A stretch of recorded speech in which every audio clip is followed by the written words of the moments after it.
இனிப்பு சாப்பிட்ணும், புளிப்பு சாப்பிட்ணும், கசப்பு சாப்பிட்ணும், கார்ப்பு சாப்பிட்ணும், துவர்ப்பு சாப்பிட்ணும். எல்லாமே தான் உங்கள் உடம்பை கட்டுக்கொள்ளாமல் அழகாக வச்சுருக்கோம் என்று சொல்லி அன்போடு விடைபெறுகிறேன். வணக்கம்.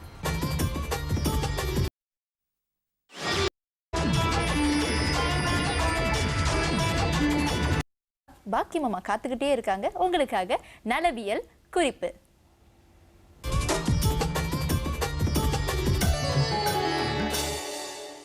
வணக்கம் நண்பர்களே.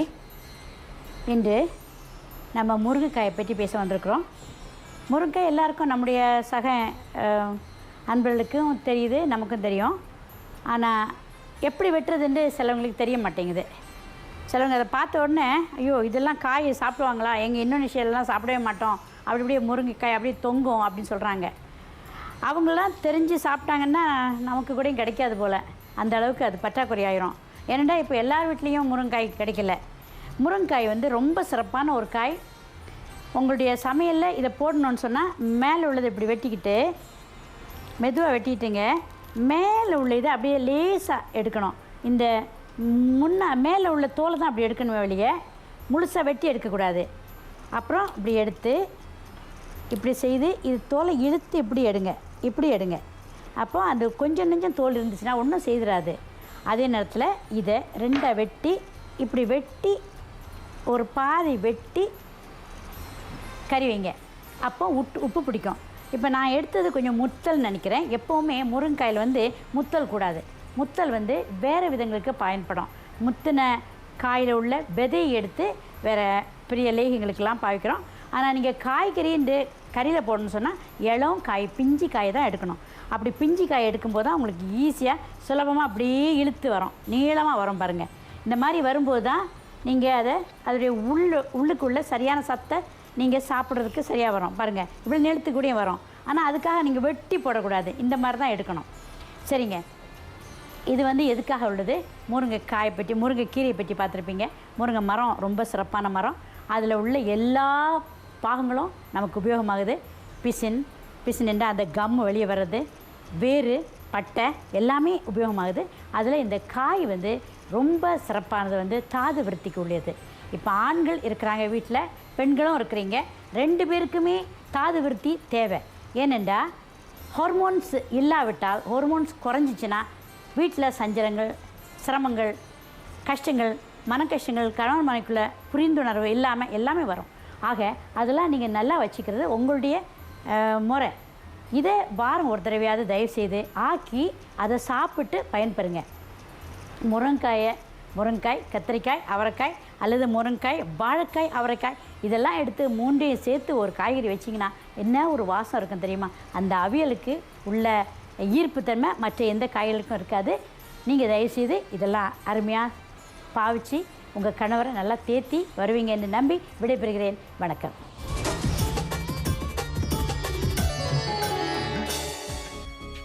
பாக்கி மாமா அளித்த அந்த குறிப்பு உங்களுக்கு பயனளித்திருக்கும் என்ற நம்பிக்கையில் சோதி ஏதோ கல்யாணத்துக்கு தயாரா இருக்கிறோம். அடுத்த அங்கம் திருமதி பாக்கி மாமா வந்து இன்றைக்கு என்ன குறிப்பு வழங்க காத்துட்டு இருக்காங்க உங்களுக்காக. நலவியல் குறிப்பு.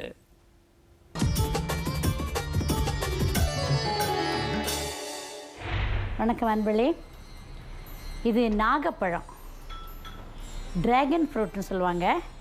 இந்த டிராகன் ஃப்ரூட்டு நம்மலாம் அதிகமாக சாப்பிட்றது பழக்கம் இல்லை என்றாலும் நீங்கள் தெரிஞ்சு வச்சுக்கணும். இது சதை தான் 1 கிலோ கிட்ட வரைக்கும் வரும், இவ்வளோ பெருசாக வரும் பாருங்கள். இதில் வெள்ளை அப்புறம் சிகப்பு என்பது 2 இருக்குது. நான் வெட்டி பாருங்கள். இது வெள்ளை, இது சிகப்பு. ஆக இந்த 2மே ரொம்ப சத்து உள்ளது. வெள்ளையை விட சிவப்பு இன்னும் அதிகமான கலரேஷன் இருக்கிறதுனால இதில் ரொம்ப இரத்த விருத்திக்கு ரொம்ப சிறப்பானது. இந்த பழங்கள் எந்த பழங்களில் சின்ன விதைகள் நிறைய இருக்குதோ அந்த பழத்தில் அந்த விதைகள் வந்து உங்கள் விந்து உற்பத்தியை அதிகப்படுத்தும். ஸ்பெர்மட்டோசோவான்னு சொல்லிட்டு ஸ்பெர்ம்ஸை அதிகப்படுத்துறதுக்கு இந்த மாதிரி உள்ள மருந்துகள் நல்லது. இது வந்து ஒரு நோயாளி வந்து குழந்தை இல்லாத பாக்கியம், 4 வருஷமாக குழந்தை இல்லைன்னு வச்சுக்கோங்க, அவங்களுக்கு மருந்து வேணும்னு சொன்னால் இந்த பழங்களை சாப்பிட்டு நல்லா இருக்குன்னு நினைக்கக்கூடாது.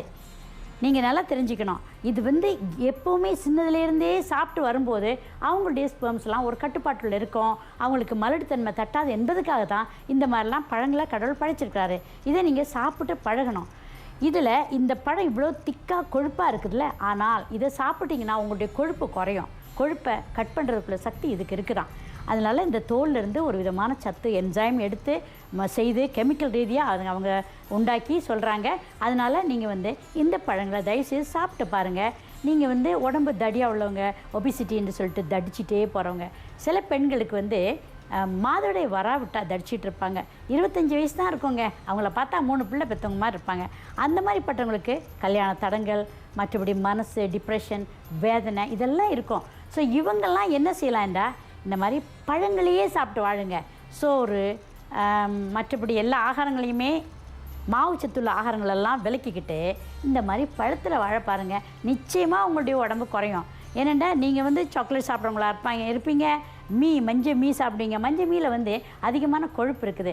நீங்கள் கடையில் போயிட்டு தயவுசெய்து வெள்ளை மீன் வாங்கி சாப்பிடுங்க. பீகூன் வாங்கி சாப்பிட்டிங்கன்னா அவ்வளோ கொழுப்பு இல்லை. கொழுப்பையே சாப்பிட்டுட்டு கேட்பாங்க, எனக்கு தடியாக இருக்கிறேம்மா, நான் குறையணும், நான் வந்து பத்தியம் இருக்கிறோம், பட்டினி கிடக்கிறேன், எல்லாம் செய்கிறேன், ஆனால் சீஸ் சாப்பிட்லாமா அப்படின்னு கேட்பாங்க. அப்போ சீஸ் சாப்பிட்டு வரவங்களுக்கு எப்படி இருக்கும் உடம்பு? பத்தியம் என்று சொன்னால் எல்லாம் உடம்பை கட்டுப்பாடாக வைக்கணும் நீங்கள் நினச்சிங்கன்னா, உங்கள் உடம்பு குறையணும்னு நினச்சா தான் நீங்கள் வந்து இதெல்லாம் கட்டுப்பாடாக இருக்கணும். தடியாக இருக்கிறவங்க கொஞ்சமாவது குறைஞ்சி வந்தீங்கன்னா தான் உங்களுக்கு கட்டுப்பாடு இருக்க முடியும்னு சொன்னால் தான் நம்மளும் மருந்து கொடுத்து உங்களை உதவி செய்யலாம். ஒரேடியாக இவ்வளோ தடியாக இருக்கிறவங்க என்னால் குறையவே முடியலன்னு சொல்லிட்டு இருக்கும்போது என்ன, நீங்கள் கட்டுப்பாடு இல்லாவிட்டால் நம்ம மருந்து கொடுத்து எந்த விதமான புண்ணியமும் படாது, நீங்கள் நோய்க்கு தான் ஆளாவீங்க என்று சொல்லி அன்போடு விடைபெறுகிறேன். வணக்கம்.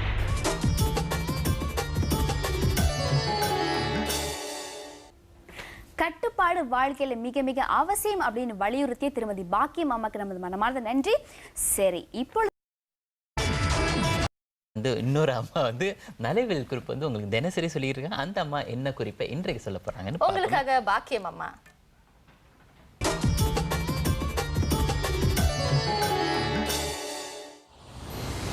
வணக்கம் அன்பர்களே,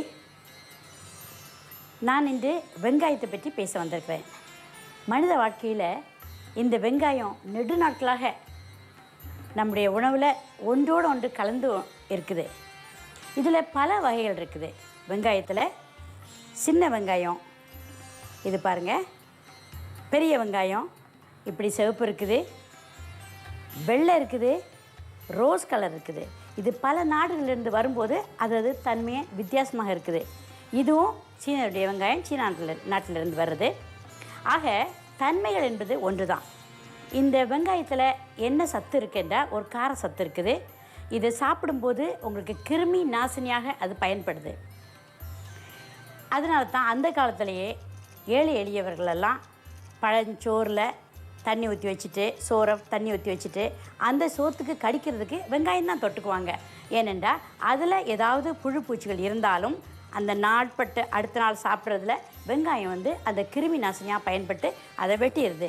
அது மட்டும் இல்லை, ஏதாவது பழுத்த கட்டிகள், பழுக்காத கட்டிகள் உடம்புல இருந்துச்சுன்னா என்ன செய்யலான்டா, இந்த வெங்காயத்தை 2 எடுத்து கொஞ்சம் லேசாக வதக்கிக்குங்க, சூடு காட்டிக்குங்க. சூடு காட்டிட்டு அதை அரைச்சி கொஞ்சம் மஞ்சளும் சேர்த்து அரைச்சி அப்படியே அந்த பழுத்த கட்டிகளுக்கு மேலே முகத்தில் இருந்தாலும் சரி, இல்லை கைகள் கால்களில் இருந்தாலும் சரி, அந்த மாதிரி தொட்டு வச்சிங்கன்னா ஒரு 2 நாளில் பழுத்து உடஞ்சிரும். அந்த பழுக்க முடியாத கட்டிகள் தானே நீங்கள் போய் கீறுறீங்க, அதுக்கு இது உசிதமான மருந்து. ஆக இதை இங்கிலாந்து நாட்டிலையும் பயன்படுத்துகிறாங்க, ஜெர்மனியில் பயன்படுத்துகிறாங்க, எல்லா உலகம் முழுதும் இது ஒரு ஆகாரமாக பயன்படுத்துகிறாங்க. மூளை வலுவுக்காகவும் இதை பயன்படுத்துகிறாங்க. காக்கா வலிப்பு வரவங்களும் இதை அதிகமாக பயன்படுத்துகிறாங்க. ஒவ்வொரு நாட்டில் இது ஒவ்வொரு விதமாக பயன்பட்டு வருது. நம்ம என்ன செய்யலாம்டா, குழந்தைகளுக்கு கொடுக்கும்போது என்ன செய்யலாம், பச்சையாக கொடுக்குறது தான் விசேஷம். அவிச்சு எப்போவுமே நீங்கள் கறியில் போடுறீங்க, ஆனால் அதோடைய ஃபுல் எஃபெக்ட் நம்ம சாப்பிட முடியல, அது நமக்கு உபயோகம் ஆகலை. ஆனால் நீங்கள் பச்சையாக சாப்பிட்டீங்கன்னா அதில் முழு தன்மையை நீங்கள் பெறலாம். என்ன செய்யலாம், பச்சையாக பச்சடி வச்சுக்கோங்க. சின்ன குழந்தைகளுக்கு ஒரு அந்த காய்கறிகள்லாம் பச்சையை வெட்டி போட்டு, அதாவது தீமூன், அந்த வெள்ளரிக்காய் சிறுசில் வெட்டி போட்டுங்க. இந்த நிறைய வெங்காயத்தை அப்படியே வெட்டி போடுங்க.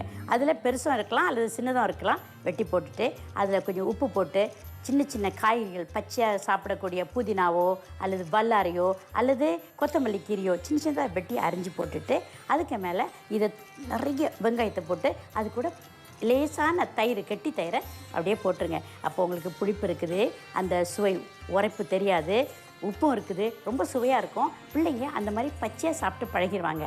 அப்படி சாப்பிடும்போது தான் அவங்களுக்கு அது சரியான தன்மையை கொடுக்குது.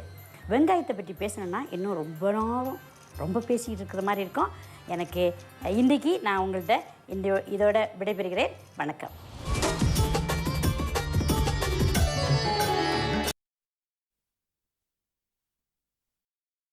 திருமதி பாக்கியம் அவர்கள் தினசரி நமக்கெல்லாம் ஒரு குறிப்பாக சொல்லிக்கிட்டே இருக்காங்க. அதாவது இந்த விஷயங்கள்லாம் சாதாரணமான விஷயங்கள் தான், ஆனால் ஒருத்தங்க நம்மகிட்ட சொல்லும் போது தான் அந்த விஷயத்தோட முக்கியத்துவம் நமக்கு புரியுது. இன்றைக்கு திருமதி பாக்கியம் நலவியல் குறிப்பில் என்ன சொல்ல போகிறாங்கன்னு பார்ப்போமே.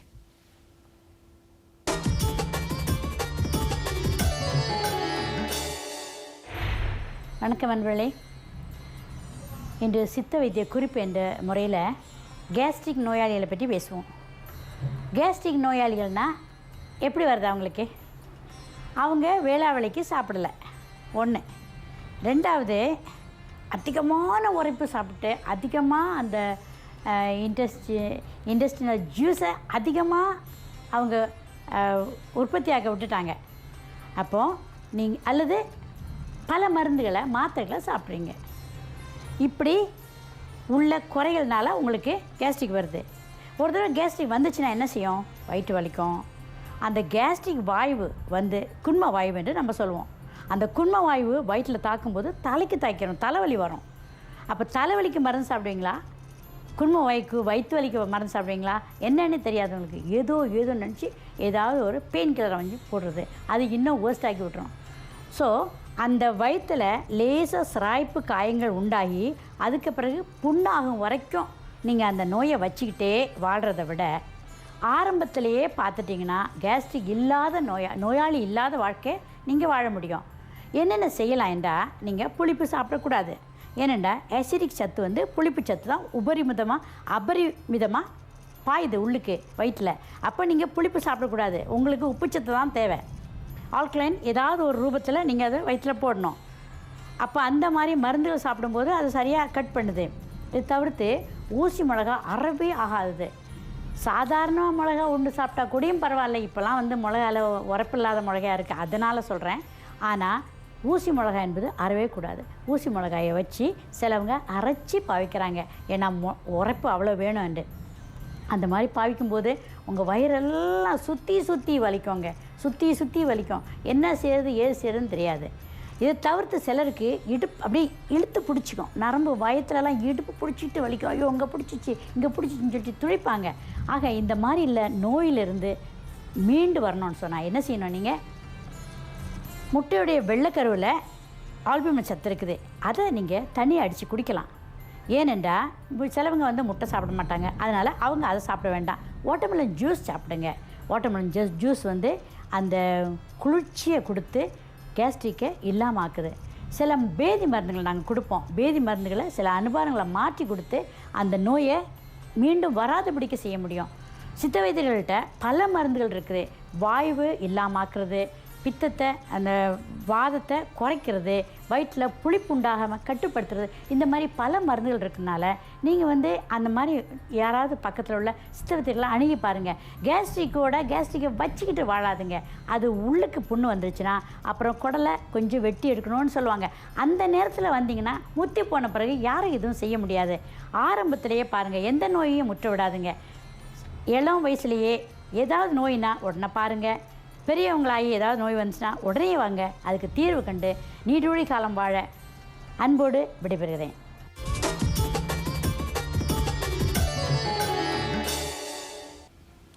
நீடூழி வாழ வாழ்த்திய திருமதி பாக்கியம் அம்மாக்கு நமது மனமார்ந்த நன்றி. சரி சோதி, இன்றைக்கு